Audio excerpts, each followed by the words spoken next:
Assalamualaikum warahmatullahi wabarakatuh. Nama saya Diki Kurnia Sandi, NIM A710190073.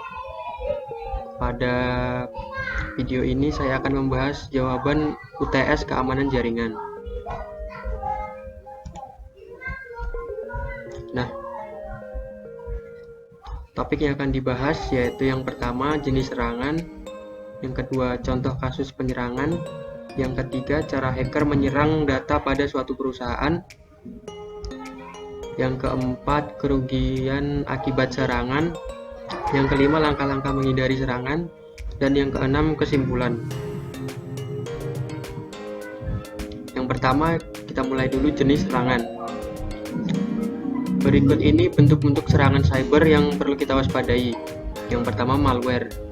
Nah, malware itu merupakan sejenis perangkat lunak atau software yang dirancang secara khusus untuk mendapatkan akses secara tidak sah atau unauthorized access, sehingga dapat menyebabkan kerusakan pada komputer. Yang kedua, phishing. Phishing adalah suatu metode untuk melakukan penipuan dengan mengelabui target dengan maksud untuk mencuri akun target. Nah, praktiknya hacker mengirim email palsu yang menyerupai email dari sumber terpercaya. Tujuannya adalah untuk mencuri data sensitif seperti nomor kartu kredit dan informasi lainnya. Yang ketiga, ransomware. Nah, ransomware ini merupakan sejenis perangkat lunak berbahaya yang dirancang untuk memblokir akses ke berkas atau file atau sistem komputer tertentu.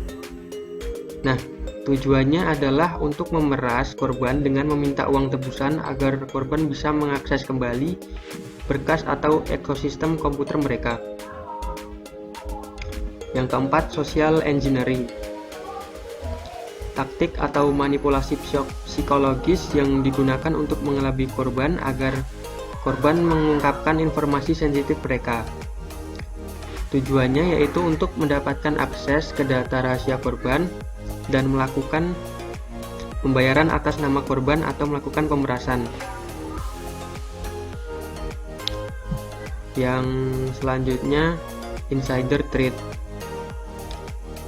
Insider threat merupakan ancaman berbahaya bagi organisasi yang berasal dari orang-orang di dalam organisasi, seperti karyawan, mantan karyawan, atau rekan bisnis yang memiliki informasi orang dalam mengenai praktik keamanan data dan sistem komputer organisasi. Yang selanjutnya, cross-site scripting atau XSS, yaitu sebuah jenis injeksi berupa skrip berbahaya yang diinjeksikan ke sebuah situs rentan maupun terpercaya. Nah, skrip ini dapat mengakses cookie, session token, ataupun informasi sensitif lainnya yang disimpan di browser. Yang selanjutnya, SQL injection. Jenis injeksi ini berupa perintah SQL yang diinjeksikan ke dalam data plane input untuk mempengaruhi eksekusi SQL command yang telah ditentukan. Nah, untuk bagian IT di sebuah perusahaan, serangan model ini sangat berbahaya. Yang selanjutnya, clickjacking. Jenis serangan pada aplikasi web yang membuat korbannya secara tidak sengaja mengklik elemen halaman web. Klik ini dapat mengaktifkan fungsi jahat yang telah dibuat oleh penyerang, mulai dari arahan mengikuti akun media sosial hingga mengambil uang dari akun bank pengguna. Selanjutnya, DOS atau Denial of Service. Nah, jenis cyber attack yang selanjutnya ini adalah denial of service atau bisa disebut DOS. DOS adalah cyber attack yang berusaha melumpuhkan sebuah website sehingga tidak bisa diakses oleh pengguna. Nah, yang terakhir yaitu man in the middle. Jenis cyber attack ini sesuai dengan namanya, yaitu menempatkan hacker di tengah-tengah komunikasi antara dua orang. Ketika mereka sedang berkomunikasi, maka berbagai informasi penting yang dibagikan antara keduanya bisa dicuri oleh hacker. Selanjutnya contoh nyata kasus penyerangan. Yang pertama itu yaitu serangan Cloudbleed ke Cloudflare. Nah, pada akhir bulan Februari 2017, publik dikejutkan dengan kejadian bocornya data dari Cloudflare, sebuah perusahaan penyedia layanan cloud dan keamanan. Cloudbleed pertama kali ditemukan oleh Tavis Ormandy dari Google Project Zero yang melaporkan adanya bug pada Cloudflare. Yang selanjutnya, contoh kasus nyata selanjutnya yaitu ransomware WannaCry yang menyerang 120 negara. Pada bulan Mei 2017, publik dikejutkan dengan serangan ransomware yang diklaim merupakan salah satu serangan cyber terbesar yang pernah terjadi di dunia. WannaCry memanfaatkan tool senjata cyber Dinas Intel Amerika Serikat (NSA) yang dicuri, peretas, dan dibocorkan di internet. Ini yang membuat WannaCry mampu menginfeksi ribuan sistem komputer di puluhan negara dalam hitungan jam. Yang selanjutnya, ransomware Petya ditargetkan infrastruktur Ukraina. Kurang lebih sebulan setelah serangan WannaCry, dunia kembali dihebohkan dengan ransomware lain yang dikenal dengan nama Petya, memiliki nama lain NotPetya atau Golden Eye. Ransomware ini menyerang sistem komputer di sekitar 64 negara. Serangan paling parah terjadi di Rusia, Brazil, dan Amerika Serikat. Selanjutnya yaitu bobolnya data pengguna dan mitra Uber. Pada bulan November 2017, publik dikejutkan lagi dengan pengakuan CEO Uber yang baru, bahwa data pengguna maupun mitra pengemudi Uber telah dibobol oleh peretas. Data yang berhasil dibobol peretas tersebut berupa nama, alamat email, serta nomor telepon sekitar 50 juta pengguna dan 7 juta mitra pengemudi dari seluruh dunia.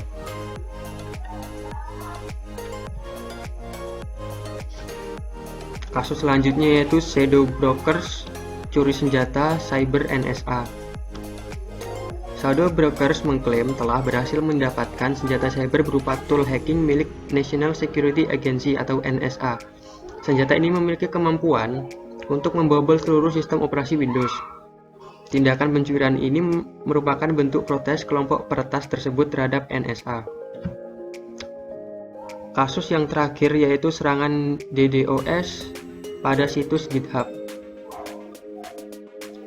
Salah satu contoh dari serangan DDoS terparah terjadi pada bulan Maret 2018 yang menimpa situs GitHub. Sebagaimana dilansir dari Fox News, tingkat serangan ini adalah yang paling besar, yakni mencapai 1,3 terabit per second atau TBPS. Hal tersebut membuat laman GitHub menjadi lumpuh untuk sementara waktu. Topik selanjutnya yaitu cara hacker menyerang data pada suatu perusahaan. Yang pertama, melakukan proses riset. Seperti yang telah disebutkan, operasi pencurian data rahasia sebuah perusahaan melibatkan lebih dari satu orang atau kelompok hacker. Kelompok pertama yang akan bertugas dalam seluruh rangkaian proses ini adalah kelompok periset yang memiliki tugas untuk mengawasi dan mempelajari sistem keamanan cyber perusahaan yang data-data digitalnya hendak dicuri. Yang kedua yaitu proses infiltrasi. Setelah riset, para peretas mulai beraksi dengan berupaya menembus jaringan target. Biasanya hal ini dilakukan melalui celah keamanan yang ditemukan. Nah, cara yang ketiga yaitu mencari dan mengambil data. Kelompok hacker yang melakukan penyusupan umumnya akan membuat program tersebut pada umumnya lebih sering berjenis malware, kemudian membobol sistem keamanan yang telah diterapkan. Malware tersebut akan ditanamkan beberapa waktu pada sistem komputasi digital perusahaan untuk mengkoleksi data-data penting yang dibutuhkan. Sasarannya adalah informasi sensitif seperti PIN atau data keuangan. Cara yang keempat yaitu atau yang terakhir eksfiltrasi. Setelah data terkumpul, hal yang mesti dilakukan terakhir oleh kelompok hacker adalah membawa data-data yang dicuri tersebut keluar dari sistem komputasi digital perusahaan yang menjadi korban. Dengan teknologi masa kini, proses ini tidak menjadi sulit. Terlebih, banyak jenis malware yang mampu mentransfer data curian secara real-time tanpa terdeteksi oleh pihak keamanan digital perusahaan.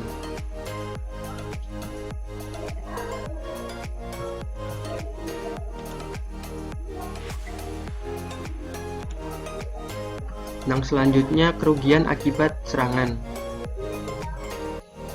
Yang pertama, reputasi online bisa terancam. Kerugian yang ditimbulkan dari cybercrime adalah reputasi online bisa terancam apabila jika kita menggunakan aktivitas online untuk berbisnis. Jika menjadi korban, bisa jadi bisnis online kita akan kehilangan kepercayaan pelanggan. Yang kedua, kehilangan data penting. Salah satu kerugian terbesar yaitu kehilangan data. Hal ini bisa terjadi baik pada akun pribadi maupun website yang menyimpan data pribadi pelanggan. Yang ketiga, kerusakan software dan sistem komputer. Kerusakan software dan program juga bisa terjadi akibat ulah cybercrime. Salah satu yang membuat heboh adalah serangan ransomware WannaCry yang menyerang berbagai website pemerintah. Yang keempat, kehilangan sejumlah uang. Kerugian finansial juga dapat menjadi dampak terbesar dari kegiatan cybercrime. Bentuk aksinya bisa bermacam-macam, mulai dari phishing hingga extortion. Tak hanya dialami individu maupun perusahaan, kehilangan sejumlah uang akibat tindakan cyber juga dialami oleh negara. Topik yang selanjutnya yaitu langkah-langkah menghindari serangan. Yang pertama, penetration testing. Cara mencegah cybercrime. Yang pertama, dengan melakukan penetration testing secara rutin. Hal ini perlu kita lakukan untuk mengetahui apakah sistem website atau aplikasi yang dikembangkan dan digunakan memiliki kerentanan yang dapat dieksploitasi oleh hacker. Yang kedua, melaksanakan pelatihan karyawan. Karyawan yang tidak terlatih atau tidak memiliki cyber security awareness yang baik dapat menjadi salah satu kerentanan di perusahaan. Oleh karena itulah, penting bagi sebuah perusahaan untuk melatih karyawan mereka agar lebih aware dengan tanda-tanda serangan cyber. Yang ketiga, selalu memperbarui semua software yang digunakan. Pembaruan software ini penting untuk dilakukan karena menjadi salah satu cara mencegah cybercrime. Pengembang software biasanya akan melakukan pembaruan versi pada sistem yang mereka kembangkan untuk peningkatan kualitas software baik di sisi performa atau sistem keamanan di dalamnya. Yang keempat, gunakan kata sandi yang kuat. Nah, antara satu aplikasi dengan aplikasi lain juga tidak boleh menggunakan kata sandi yang sama. Untuk menghasilkan kata sandi yang kuat, kita dapat mengikuti beberapa tips yang akan saya sebutkan. Yang pertama, menggunakan karakter yang panjang. Yang kedua, mengkombinasikan kata sandi menggunakan angka, simbol, huruf kapital, dan huruf kecil. Dan yang terakhir, jangan menggunakan informasi pribadi sebagai password seperti tanggal lahir. Langkah yang kelima yaitu membuat sebuah sistem security plan. Sistem security plan adalah dokumen formal yang memberikan gambaran umum tentang persyaratan keamanan untuk sistem informasi serta berisi penjelasan mengenai pengendalian keamanan yang perlu direncanakan untuk memenuhi persyaratan tersebut. Dokumen tersebut akan mencakup rincian tentang cara membatasi akses untuk pengguna resmi, memastikan karyawan melakukan praktik keamanan, serta menjelaskan bagaimana karyawan harus merespon ketika terjadi pelanggaran keamanan. Yang keenam, enkripsi dan backup data sensitif secara rutin. Di era digital, data merupakan aset yang sangat penting. Backup data yang dilakukan secara rutin akan membantu perusahaan untuk memulihkan data yang hilang ketika terjadi serangan cybercrime. Yang ketujuh, gunakan layanan hosting yang aman. Jika kita mengelola website perusahaan, pastikan website tersebut menggunakan layanan hosting yang aman sehingga data-data akan terlindungi.